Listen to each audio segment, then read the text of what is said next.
오늘 7월 셋째 주일인데요. 우리 주님을 사랑하는 성도님들이 다 아시는 내용이지만 다시 한번 점검해 보시는데, 내가 이 세상에 태어나서 살아갈 때 내게 가장 중요한 것은 무엇인가 한번 생각해 보세요. 내게 가장 중요한 것은 무엇인가? 집에서도 마찬가지고, 어디를 여행 갈 때도 마찬가지고, 교회 올 때도 마찬가지고, 내게 가장 중요한 일은 무엇인가? 그것은 무엇일까요? 가장 중요한 일은 돈은 아니죠? 그렇죠? 명예도 아니고, 그렇죠? 네. 가장 중요한 일은 무엇인가? 그것은 하나님의 구원을 아는 것이고, 그 하나님의 구원 안에서 살다가 하나님이 마련하신 완성된 구원의 세계로 들어가는 것. 이것이 우리에게 가장 중요한 일입니다.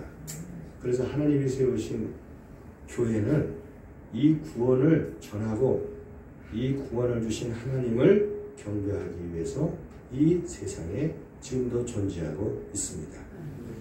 우리 인간이 이 세상에서 아무리 훌륭하고 위대한 인생을 살았다고 칭송을 받아도 하나님의 구원 안에 없다면 그것은 대단히 슬프고 비참한 일이에요. 고 삼성 회사를 차린 이병철 회장이 죽으실 때 병실에서 참 그분이 생명을 연장하려고 고민도 많이 했지만, 그분이 여러 사람들, 신부도 모셔보고 목사님도, 유명한 목사님들도 모셔서 상담을 했는데, 죽으면 어디로 갑니까? 나는 죽으면 어떻게 됩니까? 죽으면 지옥도 있고 천국도 있다는데 정말 그게 사실입니까? 왜 나는 마음이 이렇게 불안합니까? 죽음이 너무 무섭습니다. 그러면서 굉장히 고민을 많이 하시다가 죽음의 길로 가셨어요. 그분이 구원을 받았느냐 못 받았느냐 우리가 판단할 것은 아니지만, 그분에게 한 가지 있는 일은 구원에 대한 확신은 없었다는 거죠. 본인이 누구한테로 가는지를 모르고 사셨어요. 참 안타까운 일입니다. 오늘 여기서 하나님의 구원을 생각할 때 우리는 세 가지를 분명히 명시할 수 있어야 돼요. 하나님의 구원은 우리의 생각과 의지와는 관계없고 전적으로 하나님 아버지 그분의 계획에 의해서 이루어지신다는 것을 꼭 우리는 인정을 해야 합니다. 하나님은 구원받을 자녀들을 구원하신다고 했어요. 마구잡이로 구원하는 게 아니고 구원받을 자녀들을 구원하셔요. 이게 성경에 분명히 명시하는 겁니다. 그래서 사도행전에 구원받기로 작정된 자는 답이 있다라고 했어요. 네, 작정되어 있는 자가 믿는다는 거죠. 그러니까 구원받기로 작정되어 있는 자와 그 작정에 벗어난 자들이 함께 어우러져서 지금 지구촌에 살고 있는데 눈에 보이지는 않습니다. 근데 하나님 아버지 그분 계획에 의해서 구원이 그렇게 진행이 된다는 얘기예요. 그 다음에 두 번째 우리가 꼭 기억할 것은, 구원이란 하나님의 심판에서 건짐을 받는 것이다. 이 사실을 꼭 우리는 기억하셔야 돼요. 심판은 이 세상에서도, 그리고 저 영원한 내세에서도 계속 진행이 됩니다. 이 하나님의 심판은요, 집단, 개인, 민족, 국가 전 영역에서 지금 이 지구촌에서 벌어지고 있어요. 그래서 이 세상이 하나님의 뜻에 거부되는 길로 가기 때문에 하나님은 지금도 보이지 않는 곳에 심판을 계속 진행하고 계십니다. 히브리서 9장 27절에 한 번 죽는 것은 정하신 것이요 그 후에 심판이 있다, 이렇게 말씀했거든요. 그러니까 하나님의 심판을 보면 정해진 심판이 있고 진행되는 심판이 있다는 사실을 우리에게 알려줘요. 정해진 심판. 아담 이후에 인간은 정해졌어요. 심판이. 범죄 때문에 죽습니다. 죽어요. 죽음을 피할 길이 없어요. 그 다음에 죽은 이후에도 하나님은 심판을 진행하신다는 거죠. 그렇죠? 그래서 사람들은 두려워하는 거예요. 이병철 회장이 두려운 것처럼. 그분이 명예가 있고 돈이 있고 자손이 있는데 뭐가 그분이 후회스럽겠습니까? 그런데 엄청난 죽음에 대한 두려움이 그의 인생을 엄습하는 거예요. 자, 그래서 성경은 각 개인에게도 하나님의 이 두려워진 심판을 말씀하시는데, 고린도후서 5장 10절에 보면요, 저는 이 말씀을 요즘 자주 읽거든요. 고린도후서 5장 10절에 제가 읽어볼게요. 5장 9절 10절에 보면 그런즉 우리는 몸으로 있든지 떠나든지 주를 기쁘시게 하는 자가 되기를 힘쓰노라. 이는 우리가 다 반드시 그리스도의 심판대 앞에 나타나게 되어 각각 선악간에 그 몸으로 행한 것을 따라 받으려 함이라 그랬어요. 그러니까 앞으로 진행될 심판을 말씀하는 거예요. 그러니까 하나님을 기쁘시게 하는 삶이 무엇인가를 고민하면서 이 세상을 살다가 오라는 거예요. 그래서 기쁘시게 하는 삶은 하나님께 받는 것이고 그렇지 못한 인생은 영원한 심판이 그를 기다리고 있다. 이렇게 말씀하고 있는 거죠. 자, 그 다음에 세 번째 우리가 기억해야 될 말씀은요. 오늘 사도 베드로가 강조한 말씀인데 오늘 읽은 베드로 후서 1장 10절에 보면은 너희 부르심과 택하심을 굳게 하라 이렇게 말씀하고 있어요. 굳게 하라. 굳게 하라는 얘기는 지금 비가 내리고 이러면 땅이 다 굳어집니다. 나중에 비 밟고 다니고 그러면 굳어진 것처럼 오늘 나는 하나님 부르심과 택하심을 받아서 구원을 받았습니다. 이 사실을 다지고 또 다지고 아주 확신을 갖는 자녀가 되어야 한다고 말씀하고 있어요. 그러면 그 속에는 무슨 의미가 있냐면요. 하나님이 어떤 목적을 가지고 우리 구원을 지금 이끌어가고 계시다 하는 내용을 기억하라는 거예요. 그러니까 오늘 우리는 하나님의 구원 열차를 얻어 탄 겁니다. 그 구원은 이제 하나님의 목적은 어떤 곳으로 가기 위해서 지금 움직이고 있다는 말씀을 하고 있어요.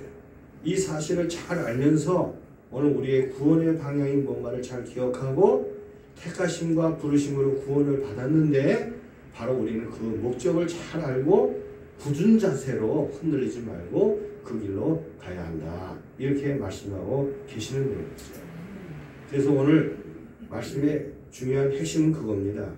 하나님은 이렇게 계획대로 구원하시고 또 심판 안에서 구원하시고 어떤 목적을 통해서 우리를 구원의 길로 이끄시는데 그러면 하나님이 이 구원받는 자녀들에게 무슨 일을 하고 계시느냐 하는 내용을 오늘 자녀들이 잘 알 필요가 있다는 말씀이에요. 자, 하나님은요 구원받을 자녀들에게 무슨 일을 하시냐면은 오늘 사도 베드로가 말씀하기를 베드로후서 1장 4절에 뭐라고 말씀했냐면요. 본문에 가가지고 베드로후서 1장 4절을 자 1장 4절에 보면 이로써 그 보배롭고 지극히 큰 뭐를 말씀하죠? 약속을 우리에게 주사 이 약속으로 말미암아 그렇게 표현했죠. 하나님이 우리에게 지금 구원받은 자녀들을 하시는 말씀이 뭐냐면 보배롭고 지극히 큰 약속을 우리에게 주신대요. 이 보배롭고 지극히 큰 약속은 하나님이 인간에게 하신 약속이기 때문에 보통 거룩한 약속 때는 언약 이렇게 표현하고 영어 성경에서는 커버넌트라고 이렇게 표현을 해요. 또 이 말씀은 유언적 약속이라는 거예요. 하나님이 마지막으로 우리에게 남겨주신 약속이라는 거예요. 약속. 그래서 하나님은 이 구원받은 자들에게 꼭 약속을 체결하셔요. 그래서 오늘 우리에게 하나님이 그 약속하신 내용을 기록해서 우리에게 주셨는데 그 내용이 바로 어디에 있냐면 이 성경에 있단 말이에요. 그 성경책을 뭐라고 표현하냐면 구약책, 신약책 이렇게 말씀한다는 거죠. 하나님의 자녀들에게 약속을 한 내용이 수록되어 있는 책이라는 거예요. 자, 그러면요. 하나님의 이 약속, 보배롭고 지극히 큰 약속을 자녀들에게 주셨는데 이 약속이 과연 뭔가를 하나님의 자녀들이 잘 아셔야 되겠죠? 네? 네, 잘 아셔야 돼요. 그래서 성경에는 구약에는 하나님이 약속한 5가지 약속이 있고요. 신약에는 한 가지 약속이 있어요. 근데 성경에는 6가지의 약속이 되어 있는 내용이 나오고 그 약속 안에서 일어난 별의별 일들을 다 기록해서 오늘 자녀들에게 주신 겁니다. 그런데 하나님이 이 약속을 자녀들에게 맺을 때는 체결하는 것이 있어요. 체결. 우리가 부동산 약속을 하든지 친구하고 약속을 하든지 도장을 찍고 그러잖아요. 뭐 인감 도장 가져와 뭐 가져와 그러잖아요. 하나님이 자녀들에게 약속을 맺을 때 하는 체결은 뭐냐면 피로써 체결을 해요. 피로써. 그 피로 체결해서 주신 약속을 하나님이 맺은 겁니다. 이 피의 약속인데 이 피의 약속을 맺는 것은 뭐냐면 하나님과의 약속은 그냥 약속 어기면 그래 너 약속 어겼냐? 알았어. 아유, 약속도 못 지키는 거. 이러고 끝나는 게 아니에요. 하나님의 약속은 피로 맺은 거기 때문에 죽느냐 사느냐가 결정이 돼요. 그 삶과 죽음의 약속이 하나님의 언약이에요. 그래서 하나님의 약속을 맺을 때 피를 흘려가지고 약속을 맺기 때문에 하나님 앞에 나갈 때는 반드시 피를 흘리는 제사를 드리는데 그 피를 흘리는 엄청난 제사를 드릴 때 뭘 생각하냐면 이 피로 우리는 하나님과 언약을 맺은 백성이다 하는 사실을 날마다 상기시켜요. 하나님이. 그러면 보십시오. 하나님은 어떤 약속을 구약성경에 주시느냐. 구약에는 5가지인데요. 간단하게 말씀하면 첫째 아담에게 맺은 약속인데 창조하시는 언약을 맺으셨어요. 창조의 언약.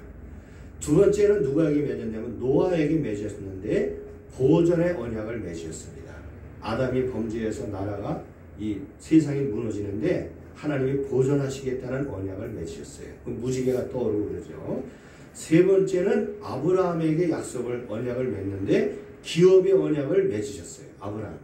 기업을 주신다고 언약을 맺으시고 네 번째는 그 기업에 들어가서 살아야 되는데 그냥 사는 게 아니고 하나님이 주신 법을 가지고 살으라 그래가지고 법의 언약을 맺으셨는데 그게 바로 율법입니다. 율법. 그 다음에 5번째는 율법 가지고 살아야 되는데 법을 못 지키잖아요. 그래서 하나님이 다윗을 통해서 목자의 언약을 맺으셨어요. 그 목자가 나중에 다윗의 후손으로 오시는 누구죠? 예수님을 상징해요. 자, 그러면 이렇게 하나님이 5가지 언약을 맺었는데 구약에 나오는 이 39권의 이 언약 속에서 하나님이 뭘 드러내시냐 하면은 인간은 죄를 가지고 있기 때문에 하나님이 주신 언약을 지킬 수가 없는 상태에 있다는 사실을 하나님이 아주 여러 가지를 통해 드러내 보이셔요. 그럼 인간의 문제는 뭐냐? 죄가 있기 때문에 듣기는 들어도 약속은 체결해도 이행을 할 수가 없는 상태라는 거예요. 그러면 그 죄를 해결해야 되고 죄를 이기고 하나님의 약속을 지킬 수 있는 사람으로 바뀌어야 되는데 인간 자체는 그렇게 할 수 없으니 누군가 와서 그 일을 도와주셔야 한다는 겁니다. 이게 바로 구약에서 언약을 통해 주시는 말씀이에요.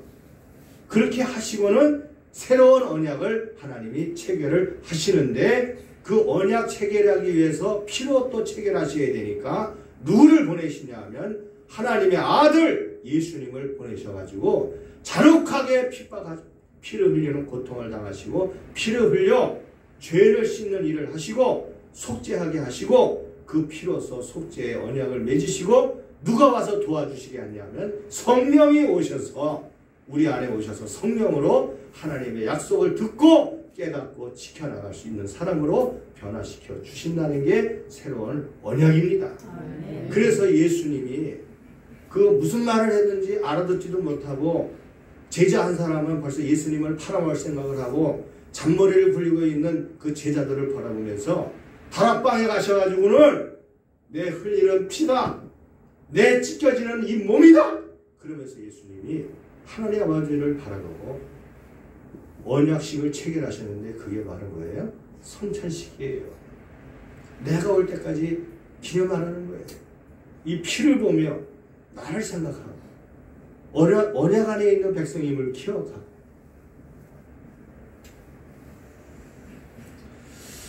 그래서 결국 하나님의 언약이 우리의 구원받은 자녀에게 하나님의 언약을 통해서 이루어 가시는데요. 그러면 하나님의 이러한 언약은 어디를 향하여 가는 것인가? 이게 중요하다는 거예요. 이게 성경의 본질이에요. 이게 굉장히 중요한 내용입니다. 과연 그럼 하나님이 언약을 맺었는데 그 언약은 과연 어디를 향해 가고 있느냐는 거예요. 오늘 우리는 구원 열차를 탔죠. 구원 열차를 탔더니 거기 안에 언약을 맺은 백성들이 모였습니다. 그러는데 이 열차가 고양시에서 출발하더니 부산으로 가고 있네. 목적지를 향해서. 우리도 마찬가지예요. 지금 가고 있는 거예요. 어디를 향해서? 목적을 향해서.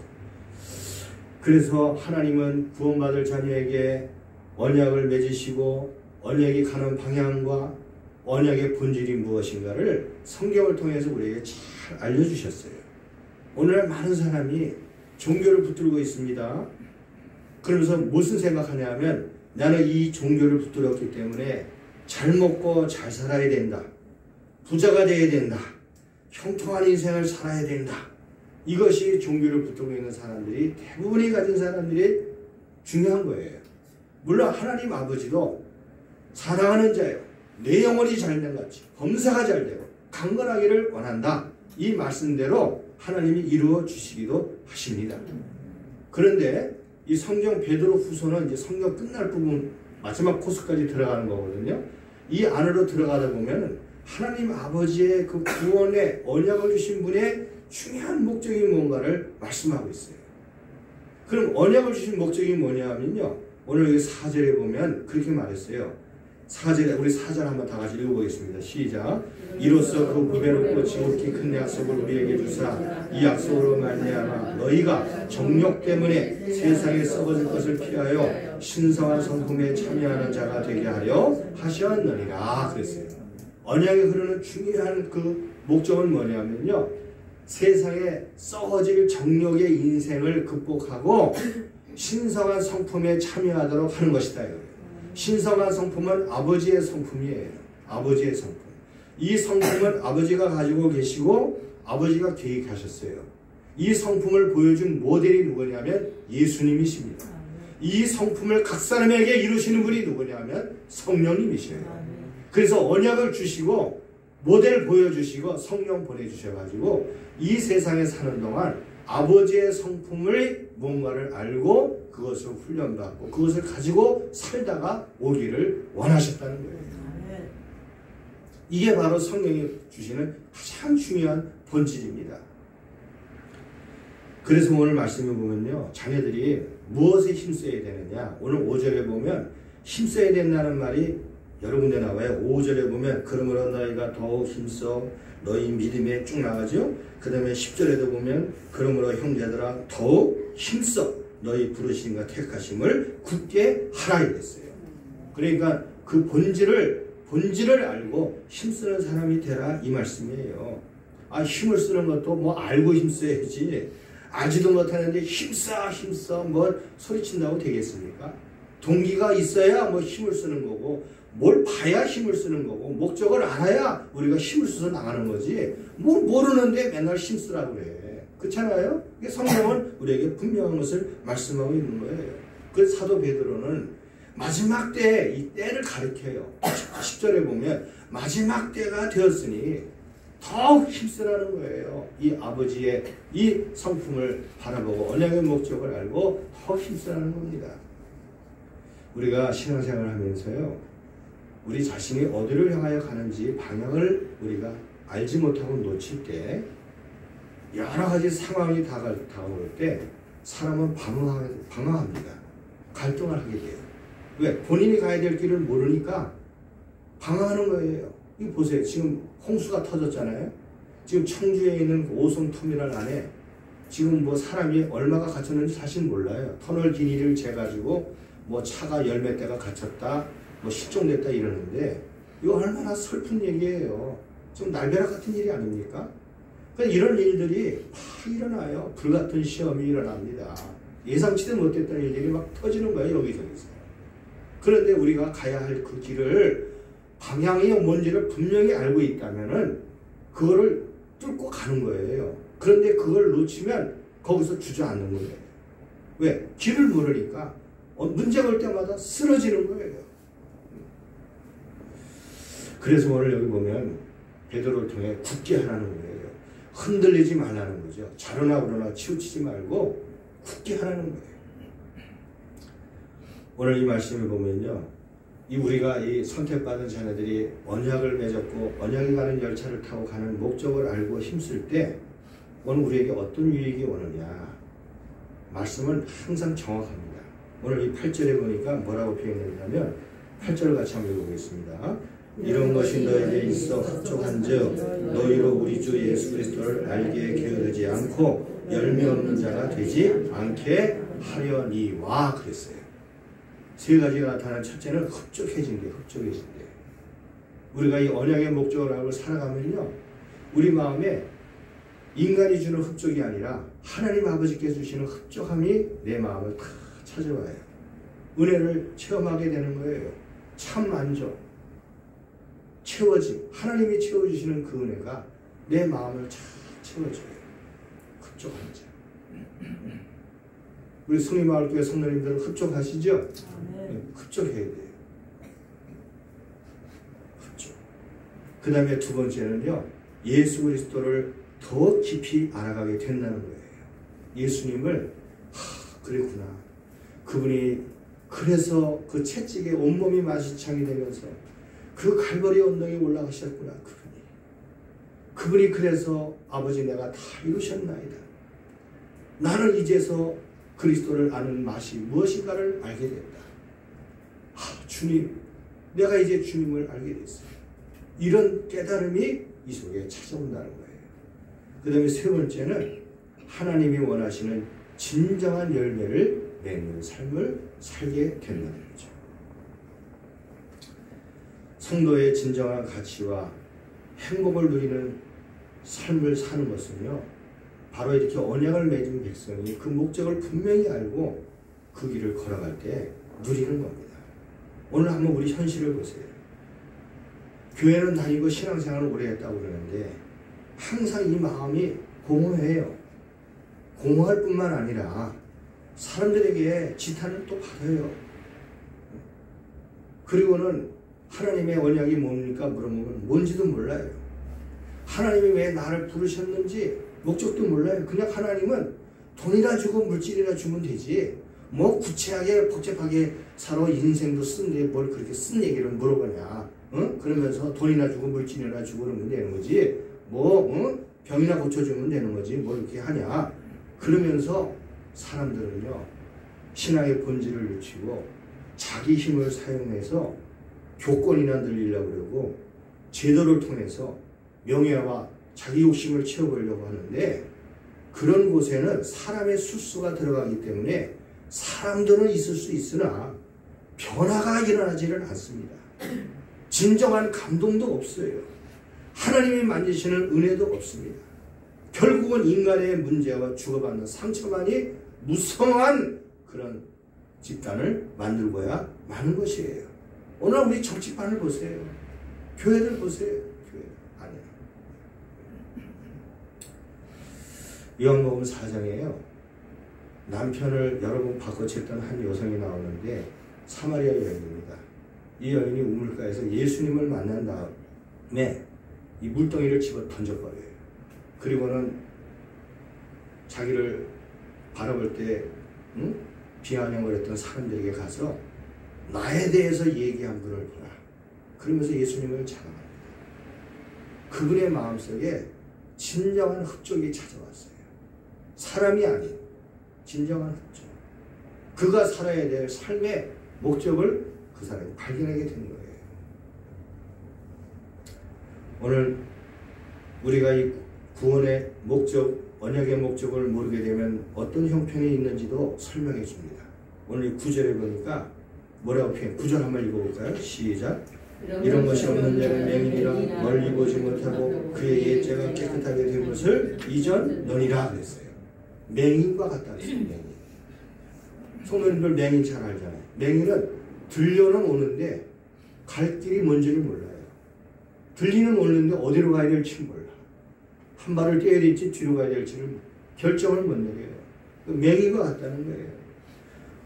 듣기는 듣고 있는데 깨달음이 전혀 없는 그런 상태에 있어요. 이런 맹인은요, 모든 게 다 자기한테 문제만 되는 거예요. 그리고는 자기 목적만 있어요. 자기 목적. 자기 목적만 있고 자기 욕심에 살아서 펄펄 끓어올라요. 그런데 어디로 가야 될지를 모르는 거예요. 이게 맹인이에요. 그러면서 옛죄가 사함받지 못한 상태가 그랬다 했어요. 옛죄. 이 옛죄라는 말을 그 원문에 보면은 원죄를 말하는데 근본죄. 우리는 인간은 아담의 후손으로 태어났기 때문에 죄라고 하는 낙인이 찍혀가지고 태어나요. 죄인일 수밖에 없어요. 그리고는 그 낙인이 찍힌 채로 자범죄를 계속 지면서 살아갑니다. 생각하는 것도 말하는 것도 계속 죄를 지면서 살아요. 그래서 하나님은 이 낙인 찍힌 이 원죄를 해결하기 위해서 언약을 체결하고 그 피로써 그 죄를 씻어주시잖아요. 그리스도의 피로써 죄를 해결해 주셨어요. 그리고는 이제 우리가 살면서 나타나는 자범죄를 회개하면서 살아가도록 하나님의 성령이 우리를 계속 붙들고 가시는 거예요. 그래서 우리는요, 주님 만나는 그날까지 늘 자신의 자범죄를 회개하면서 사셔야 돼요. 네. 주님이 여실없이 죄를 드러내 주셔요. 날마다 씻어요. 또 씻고 또 씻고. 그 깊이 뿌리 박힌 죄를 씻어내면서 회개하고 예수님을 붙들고 살아가도록 인도해 주시는데, 오늘 이 말씀을 보면 원죄가 해결되지 못했다는 얘기는 하나님과의 관계가 없었다는 얘기예요. 자, 근본적인 죄, 원죄가 해결되지를 못했다는 상태, 구원에 관계없는 자녀라는 이 뜻이에요. 그래서 이제 하나님이 주신 그러면 우리를 흡족하게 하고 열매를 맺게 하고 그리스도를 알게 하는 정말 언약의 그 목적, 그 신의 성품에 참여하는 것인데, 그 신의 성품에 참여하는 것이 뭐냐고 뭔가 하는 말씀을 보면 5절에서 7절에 그 내용이 나와 있잖아요. 5절에서 7절을 같이 한번 읽어보겠습니다. 시작. 그러므로 너희가 더욱 힘써 너희 믿음의 덕을, 덕의 지식을, 지식의 절제를, 절제의 인내를, 인내의 경건을, 경건의 형제 우애를, 형제 우애의 사랑을 더하라. 그랬어요. 이게 하나님 아버지께서 자녀들에게 요구하는 성품입니다. 아버지의 성품이에요. 이 성품은 어디서부터 출발하냐면 믿음에서부터 출발해요. 왜냐하면 영적인 가치가 같이 가야 되기 때문에. 그래서 믿음을 통해서 올라가다 보면은 믿음이 점점 깊어지면서 뭘 생각하냐면 덕으로 나가는 거예요. 덕. 그래서 말 한마디를 하더라도 이게 덕스럽지 않은가 덕스러운가를 항상 깨달아요. 생각해요. 판단을 합니다. 내가 하는 행동이 이게 덕스러운가 아닌가, 나만을 위한 것인가, 여기에 대한 깨달음이 와요. 믿음이 그렇게 올라간다는 얘기예요. 참 믿음이. 그리고는 지식으로 나가죠. 지식. 내가 알아야 되겠구나. 배워야 되겠구나. 영적인 깨달음을 갈망하게 돼요. 그 다음에 뭐가 오냐면 절제가 찾아와요. 그리고는 인내하는 삶이 찾아오고, 그것을 위해서 경건의 삶을 찾아오고, 그 안에 형제의 우애를 갖게 되고, 사랑을 공급하는, 사랑을 행하는 그런 성품을 가지며 살아가도록 하나님이 우리를 이끌어 주신다는 거예요. 그래서 그러면 오늘 우리 대한민국 교회가 지금 100주년이 넘었잖아요. 한번 보세요. 우리 교회를 하나님이 어느 방향으로 이끌어 가시는지. 교회가 지금 붙들고 나가야 될 게 뭔지를 한번 잘 생각해 보세요. 하나님 우리에게 뭘 원하시는지, 나 개인에게 지금 하나님 뭘 원하시는지. 믿음을 주셨죠. 덕을 원하시고, 지식을 원하시고, 또 절제하는 삶을 원하시고, 인내가 필요한가요? 경건의 삶이 필요합니까? 형제 우애를 내가 좀 고민해야 됩니까? 사랑을 공급해야 될 그런 위치에 있지 않은가를 하나님 우리를 이끌어 가신다는 말씀이에요. 자, 그러면요, 사람들은 외우긴 잘 외워. 이거를 하나님의 원하는 성품을 한번 읽어보세요. 믿음에서부터 사랑까지 8단계 쫙 외우고 그래요. 그런데 과연 이것을 우리 인간이 이루며 살아갈 수 있느냐? 살아갈 수 있어요? 없어요? 없어요.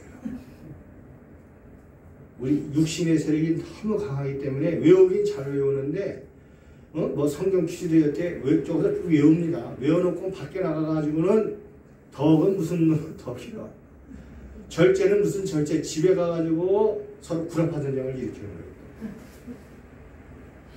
안 돼요, 인간. 그런데 누구는 하시겠다고 그러죠? 하나님 아버지는 하시겠다는 거예요. 내가 그렇게 만들겠다는 거예요. 내 자녀이기 때문에. 이 아버지의 의지입니다. 우리의 의지가 아니고. 그래서 하나님 아버지는, 그러니까 우리 성도님, 저나 우리 성도님들이 너무 이 문제 가지고 고민할 필요가 없어요.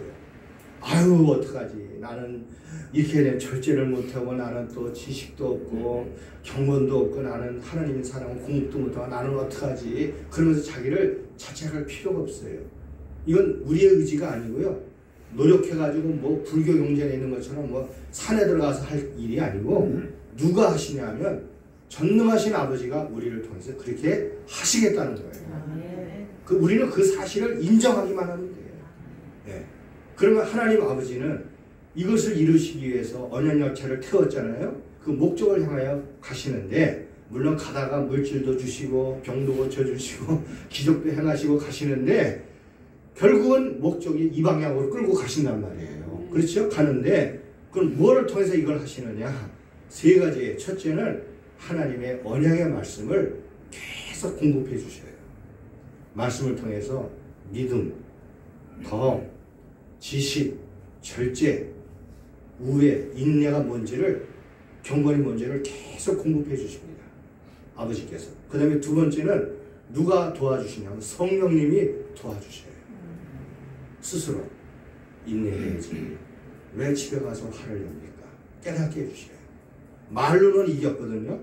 말로는 부부싸움에서 이겼는데 돌이켜서 보니까 하나님이 책망하시는 거예요. 성령이. 회개하세요. 무릎 꿇으세요.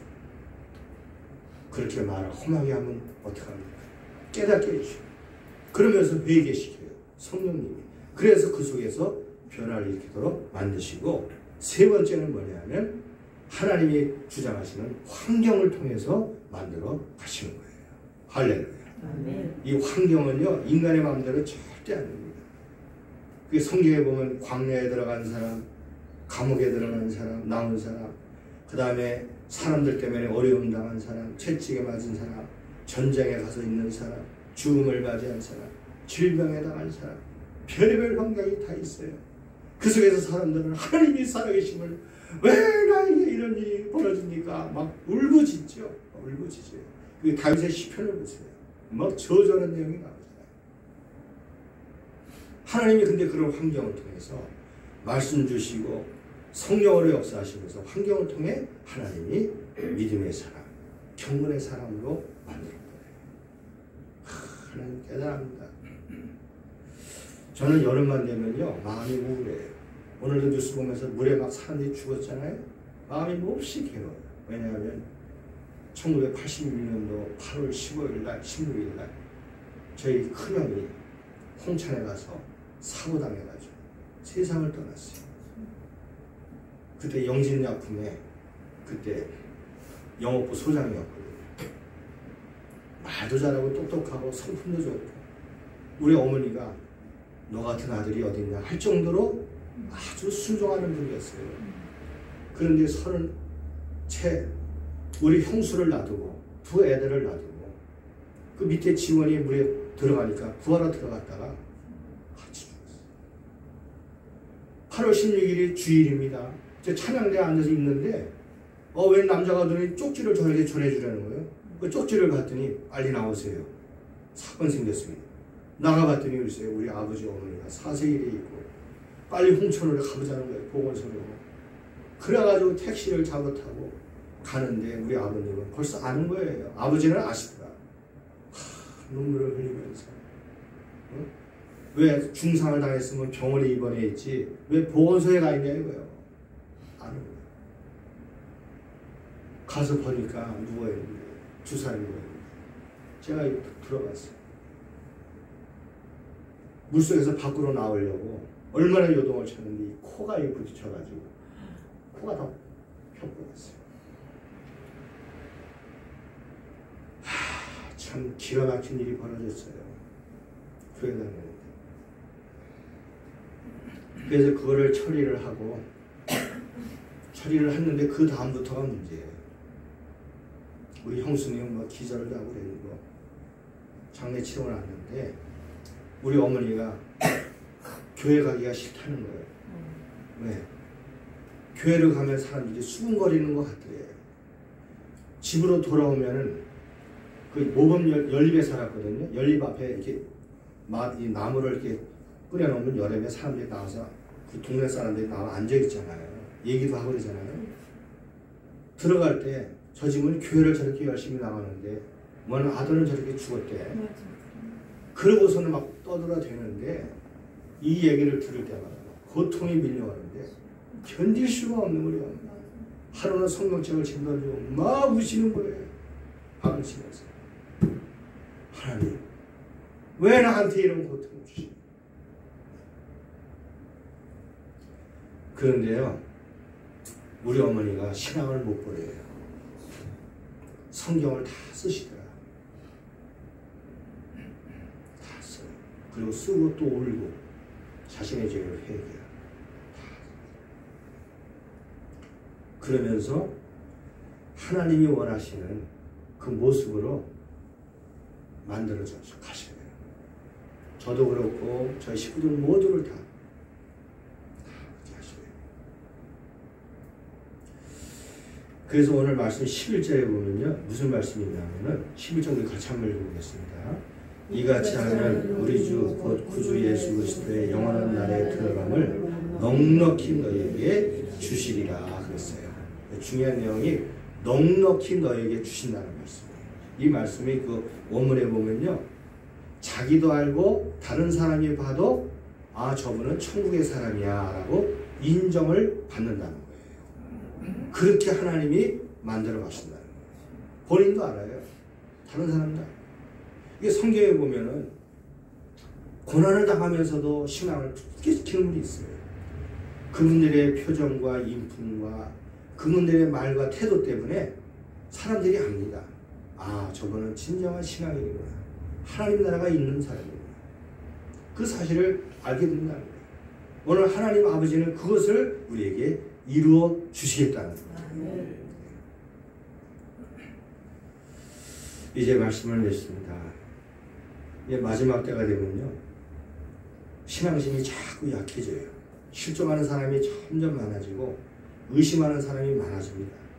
그러면서 자기에게 찾아온 환경을 탓하면서 세상으로 나가려는 사람이 많아지게 돼 있어요. 그리고는 자기 정욕대로 살아가는 사람들도 점점 많아지게 돼요. 이러한 분위기 속에서 오늘 하나님의 부르심과 택하심을 받는 자녀들은 더욱 힘쓰는 자리에 서야 한다고 말씀하는 거예요. 왜? 그 자녀들은 하나님 아버지가 지금 나에게, 우리 집안에, 오늘 이 대한민국에 무엇을 이루려고 하시는지를 안다 이 말씀이에요. 왜? 그 가는 방향을 알기 때문이에요. 그 가는 방향을. 기적도 행하시고 응답도 행하시고 하시지만은 그분이 이끌어가는 언약의 열차가 어디로 가고 있는지를 알고 있다는 거예요. 그래서 그들은 흔들리지 않고 더 굳건하게 서서 환경을 이기고 하나님의 자녀다운 성품을 갖는데 주력하면서 살아가게 된다는 거죠. 그래서 우리는 살면서 하나님, 인내가 필요합니다. 저에게는 덕이 필요합니다. 저에게는 형제의 사랑이 필요합니다. 하나님 도와주세요. 내 부족한 것을 지금도 드러내시는군요. 이 환경 때문에 내가 부족한 것이 바로 이건데 나를 잊을 수 있도록 성령이 도와주십시오. 그러면서 그 속에서 내 자신이 다듬어져 나가는 일에 힘쓰면서 자신을 굳게 하는데 나간다고 말씀하고 계시는 거예요. 세 가지 질문을 던져보고 마치겠습니다. 첫째, 나는 누구인가를 항상 생각하십시오. 나는 택하심과 부르심을 받은 하나님의 자녀다. 언약의 백성이다. 나는 지금 어디로 가고 있는가 하는 사실을 꼭 기억하십시오. 어느 방향으로 가고 있는가. 세 번째, 나는 어떻게 지금 변화되어 가고 있는가. 이 사실을 꼭 기억하세요. 2023년도 참 여러 가지 일들이 많이 일어나요. 그 속에서 주님은 반드시 뜻을 이루실 겁니다. 그 계획을 이루어가시고 주님을 더 붙드시고 나가는 저와 우리 성도님들이 되시기를 예수님의 이름으로 축복합니다.